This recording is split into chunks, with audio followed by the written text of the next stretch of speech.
One of the weirdest things I find about the topic of estrangement is how people become so focused on ending the estrangement and they don't pay any mind to what might have caused it. When an adult child says, I am estranged from my parent, they are often met with, have you tried talking to him? You're going to regret it. You only get one mother. Life is short. Have you tried to forgive them? Have you considered how much this hurts your parent? These questions might sound compassionate, but they put responsibility, the whole responsibility for the relationship, on the person who stepped away. A much more important question might be, what would your parent need to do in order to make the relationship feel safe and sustainable? There is a deeply ingrained assumption that reconciliation between a parent and child should automatically be desired. But just because someone is biologically related, that does not mean a relationship is healthy. If an adult created distance because of boundary violations, addiction, manipulation, chronic criticism, emotional volatility, endangering their children or the grandchildren, control, or a refusal to acknowledge harm, telling a person to reconcile without addressing those conditions doesn't solve anything. It simply restores access. Reconciliation without meaningful change is returning to the relationship that caused the estrangement. The child is often expected to forgive, initiate contact, tolerate uncomfortable behavior, and overlook the past. Meanwhile, all the parent needs to do is want the relationship back. Have you tried talking to them? Can be an especially unhelpful question. Communication only works when both people are capable of participating in it. Telling an estranged child to continue trying to explain themselves to a parent who is unwilling to take accountability is saying, repeatedly expose yourself to injury over and over.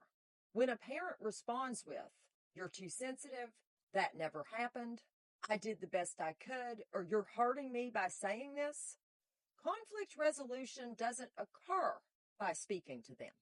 It's another form of invalidation. What might be a more helpful question to ask the child is, what happened the last time you tried to talk to your parent about all this? Part of the problem is children are still expected to keep a lower position in the family hierarchy even after they're an adult. We generally understand that an adult can decide who they spend time with, their financial decisions, who has access to their home, and which relationships they maintain.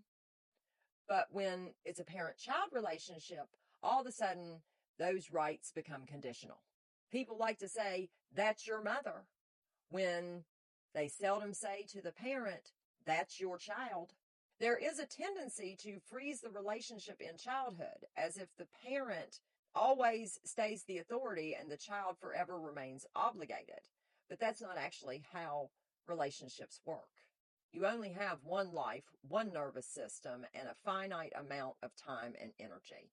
You don't need to spend it with somebody that is harmful every time you're around them. I don't care what their label is.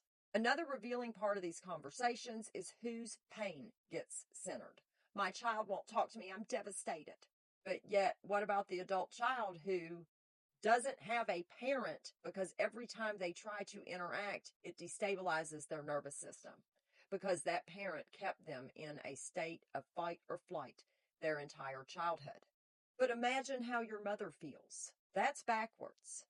Imagine how the child felt. The child that was constantly treated like a burden or had to parent their parent. The way that your mother feels is consequences. Some people act like estrangement is just missing information.